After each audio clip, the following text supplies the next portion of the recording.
So just wanted to start off with a little bit about myself. Most important things from the screen up there are that I've been in HPC for about 14 years, which means that I'm an adolescent in HPC terms. I'm really looking forward to getting to 21 years because then I can drink in the data center, I believe. That's the way it works, right? I've got 24 years of computing, but only 14 in HPC, so I need 7 more, and then I'm going to be able to drink in the data center. That's what I'm looking forward to. The other thing is, this is my first Rice Energy Conference, so I've been having a lot of fun so far, and it's very interesting, so thanks for having me. I'm sure this is just a little blurb, but I'm sure everybody in here has issues trying to have your family understand what it is you do and what you work on. And my job was never relevant to anybody in my family besides, whenever they went on trips with me, until VAST helped to support making Pixar movies, right? And so all of a sudden, Dad had a cool job. So that was kind of nice. So I'm going to talk to you a little bit today about NREL. NREL I've been working with for about 6 years as a vendor during that whole time. And so worked with them a tiny bit prior to, or whenever I was a part of DOE as well, but very, very limited. But mostly as a vendor, I've been working with them for the last 10 years. If you ever have a chance to go and visit their data center, I highly suggest you do. The most important detail up there is the tiniest text. Their annualized PUE is actually 1.036, right? It's an impressive PUE for a site, for a data center, especially whenever you consider that it has, 52 petaflops of compute as their mainstay computing, right? They've got a few other systems that are in there as well. They actually take the hot water off of the compute systems, use it to warm the building, also to melt snow in the patio, which I think is pretty cool. I wish they would run a loop down to my house and I'd be set. They have a couple of systems that are they're large-scale systems, right? Eagle is a system that they have had deployed for about 5 years now, and it is in the sunset of its age. The new system Kestrel will be replacing it, and some of the specs on those two systems, they're both running in tandem right now, and so it's even more fun. So NREL, I was talking to Mike Solari about, probably in 2020 is whenever I first started talking to him about what was going to be next. And in 2021, he put out an RFP stating that here's his problem cases. Out of the things that are listed up there, the data provenance one wasn't one of them in that time frame, but the rest of them were. He knew that he had AI ML workflows that were going to be coming down the pipe. B, he knew that they were going to have 2 different systems that were coming in at the same time, and that they would have 2 systems on the site at the same time, and that they had other systems within the data center that they wanted to connect to, as well as getting data out to even to users and things of that nature. So he knew he had data silo problems. He knew he needed AI ML ready systems. And he also knew that he was having some issues with users complaining about small random IOs within the system, right? Data provenance has come up as we've worked with them over the years, and so I'm going to go ahead and cover that a little bit as well and talk about what we're looking at doing for them. So for the first issue there, we at VAST were able to address the issue with data silos because of the architecture that we use with VAST. So with VAST, we disaggregate the compute from the actual data storage, and we can allocate those compute nodes to go out to different networks. And so it was very easy for us to go ahead and have large-scale connections to their Ethernet fabric that goes out to the rest of the world, as well as compute nodes or VAST C nodes that actually connect up to IB clusters for Eagle. And very soon, we'll have some of these C nodes connected up to their Slingshot fabric for Kestrel as well. This also allows us to do some isolation of traffic within the system. So you can set how much performance you want going out to your batch jobs on an HPC cluster versus how much you have going out to interactive things that are going on desktops or on clusters within the system as well. So segments the traffic and kind of sets a rough quality of service based off of how many resources you give to each use case. Second one for the AI use case, it turns out that the infrastructure that VAST developed is really great for AI ML. It's an all-flash storage system, and since it's all flash, you get very quick access to any bit of data, irregardless of what the age of that data is. It is also high performance and parallel. It's kind of a weird thing to tell people that, you know, we have a parallel NFS and that it's NFS 3. And even though it's NFS 3, we're still parallel and we still have parallel access to the system. So we can get full performance from a single client, or we have, you know, solutions that are covering across 30,000 different clients. In specific, VAST does really well whenever it comes to things like AlphaFold. I said that, you know, I've been with HPC for about 14 years, so I'm kind of in that teenage angsty phase. And so, you know, whenever it comes to things like mmap, right, which is really the reason that AlphaFold breaks, I shouldn't say breaks, but runs really poorly on most file systems, is because of that memory map function within there, right? Whoever's idea it was that memory map, you know, just 4K offsets all over the place randomly across the huge data set that ends up going out to the file system. It's really great for the application developer, right? Hence the reason that it gets used quite heavily in AI/ML, but can really bring a file system to its knees. For VAST, we don't have that issue. It's all flash, and the locking within the system is done at the device level, so our locks are actually all the way down at the metadata storage location. So every node can see what the lock state is via RDMA, and so we don't have any contention for data access within the system either. So show much better performance even comparing against other storage systems that are using all flash. Small mixed I/O. So I will use the old conjecture that no matter what your file system is, whenever it all comes down to it, it's going to be random I/O, right? Nobody has a file system that is in operation and that only serves the job of doing checkpoint restart. No matter what, you're going to have other things that are occurring on the file system. And by the time you look at how that's actually impacting the, you know, access to data storage or access to the individual devices, it's going to look very random, no matter what. This is exacerbated by a lot of the different ways that we build out storage. For VAST, since it's all flash, it was a little bit easier. And in the campaign storage solution, one of the major data sets that they wanted to bring over was what they call their historical wind data. It's a pretty large set of data, right? Historical data for wind for the last 40 or 50 years. So 2 or 3 petabytes worth of data that they wanted to bring over onto the system. Classically, whenever they had it on their scratch space on the HPC compute, it would fight for resources, right? Because you have big jobs that are running large I/O against the storage, and they take dominance over anything that's kind of small random access.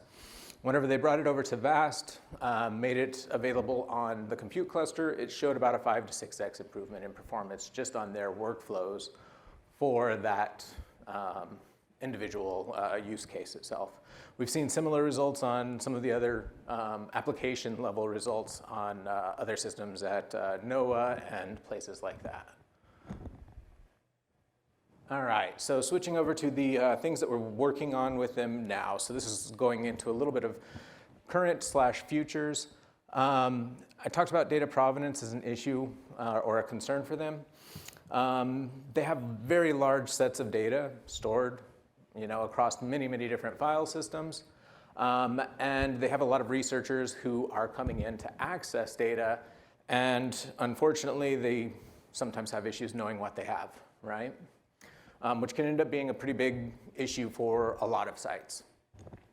And so for VAST, what we've developed is our own database for the system as well. So we have multiple different protocols that are available. We do, you know, S3, NFS, and we have a tabular format that's available as well. Our first instance of that database, was eating our own dog food. So we, you know, took this database that we had built, and we took all of the metadata from the systems threw it in from snapshots, threw it into the database itself so that we could actually do queries against everything that's stored within the system. So you can see up here a list of different things that you can find out on every single file that's stored within the system.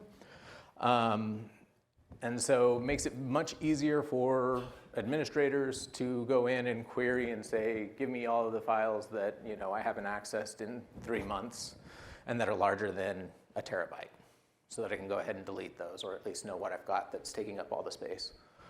Other information that's up there as well, you can even support object tags on the system as well. So you can actually go through and have external tags that you associate with data to have additional information about all of the data that's stored within the system. But going back to the database, what we'd like to do is combine that, right? The database itself and our catalog is very useful for the data that's stored on that cluster. But what we'd like to do is be able to store additional resources and build out a library for NREL so that they have more information about all of the data that they have across the entire campus. So what they have already is a instance of Trino that they're using. And they have that accessing information that they have stored across the web pages or across the S3 buckets that are in Amazon. We want to point that at our VAST cluster as well so they can get access to everything that's stored within VAST. And in addition, what we're looking at doing with them is having their Slurm jobs go ahead and pass on information about data sets that are being generated by the jobs and have that imported directly into our database. So they can do that via Parquet files that they send out to VAST as jobs are running, or we might have them work with us to implement it via our Python SDK for our database. The eventual goal of this is to have more information about data across everything that's happening within the campus itself, and then also be able to query against that, right? And if we can have extended attributes, things of that nature, not only do we know who, what, where, when, but we can actually add in some other feature sets of the data sets themselves. So anything that tends to be important to them. So back in 2021, we deployed what we call a 4x4 cluster. Means it has 4 C boxes, 4 D boxes. It was about 4.5 petabytes. We tend to have really excellent data reduction. Dan talked about that a little bit on Monday. I guess that was yesterday, which is not Monday. Tells you what happens whenever you're traveling. But for NREL, they're seeing about 1.8 to 1, right? So that 4.4 petabytes was about 8 petabytes. They went through that pretty quickly. So last year we expanded them with another 2 systems, brought them up to about 11 petabytes, of which 10 petabytes is used right now. So it's not too bad, especially whenever you consider that it's all in a single rack, and we have plenty of room for expansion over time as well. All upgrades and additions were done live, and we have a 99.99% uptime on this system. And I will claim the 0.001% downtime.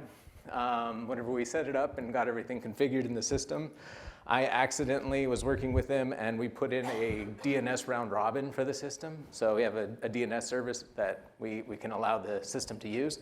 And we put in a spoofed IP address just because we were barely setting up the system.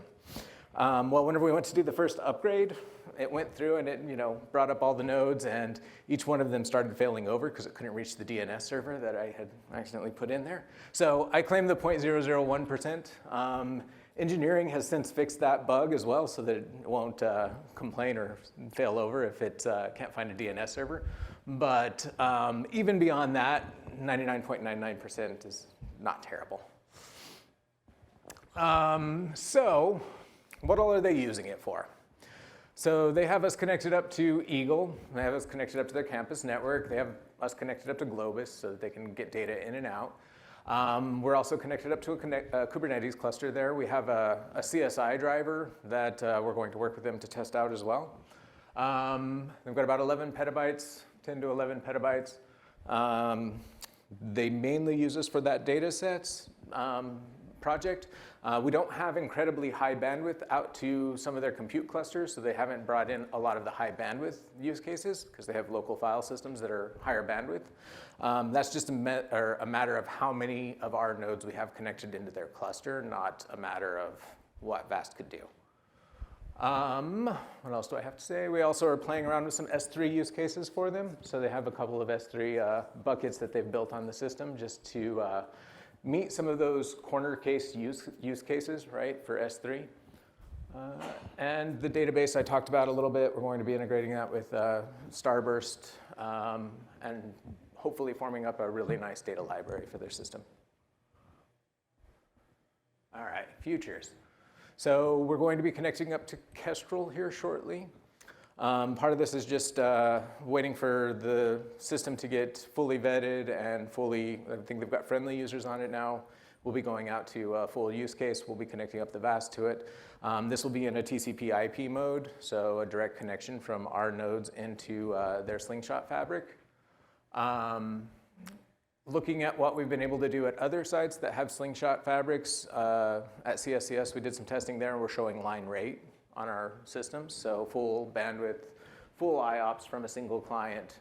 And with that said, we were also, what was I going to say? I don't know, I lost that one. Anyways, we're going to connect up to their Kestrel testbed, run some performance numbers there. That's what I was going to say. With TCP IP mode, even though we don't have RDMA capabilities, we still were seeing only about 13% utilization on the CPUs whenever we were doing full line rate, so it wasn't terrible. And then future work with the data library, pulling in both the catalog and integrating it with data sets from the other systems. There's some other interesting futures that are in the AI ML frame. So we have this really cool database, and we have lots of customers who have really interesting data sets that all come in a format that is NetCDF or say HDF5, which is basically a self-describing file layout, right? It's a database in a file.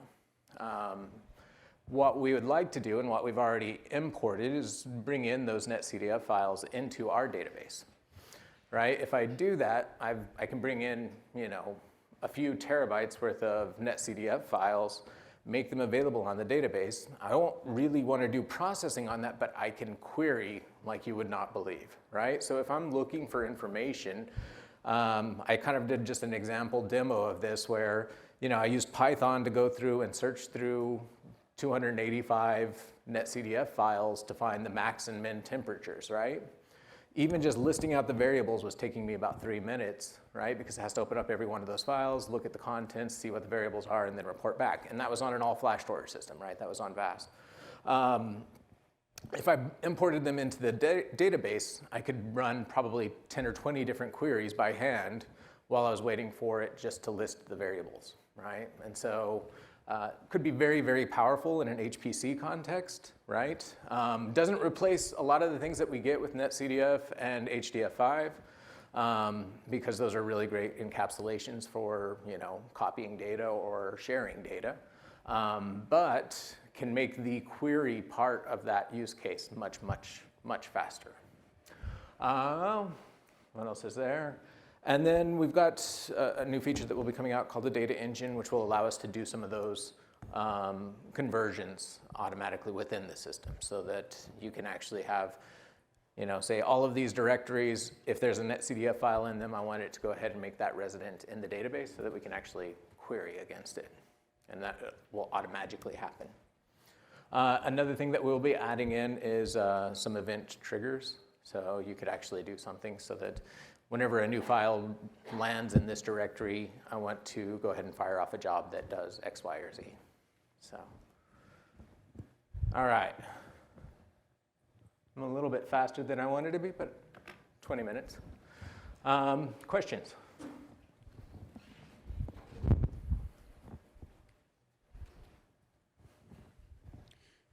You made mention in a future about ingesting the job logs into the VAST-DB. Yes. What would be your end goal in that? What would you hope to get out of it? Some of the data provenance information from data sets that are being generated by those jobs.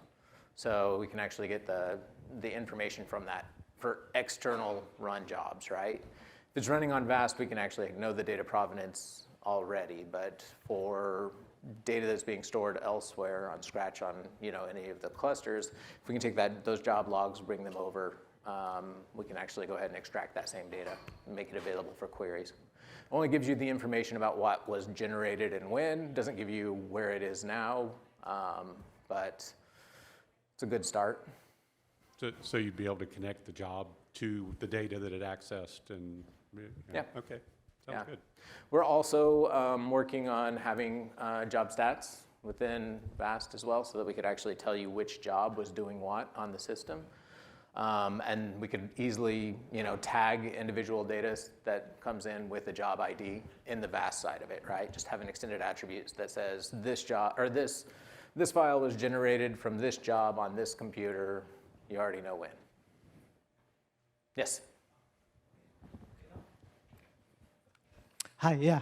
When you compare the performance between Lustre, VAST, and then I forgot the Red Hat object storage, are they all flash storage? That's my first question. Are they all, I'm sorry? Flash storage. Oh, Flash, yes, they are. One of them. Hold on. Second question. Yes. Have you ever submit the benchmark to IO 500 maybe? Yes, we've done a few. IO 500 tends to, we do really well on a few of the aspects of IO 500 and not so well on some of the others. And performance is not, so VAST is, the goal is really to have a very high feature set, low touch system, right, that adds a lot of features, right? So we're enterprise grade. We are very performant because it's all Flash, but we aren't chasing performance to say we're the fastest system that's out there, right? That's not really our end goal. Our end goal is uptime, reliability, availability, and features. And so we could do a lot more to be a lot faster, but we've actively decided not to because our goal, honestly, our goal isn't to be the HPC storage system. Right?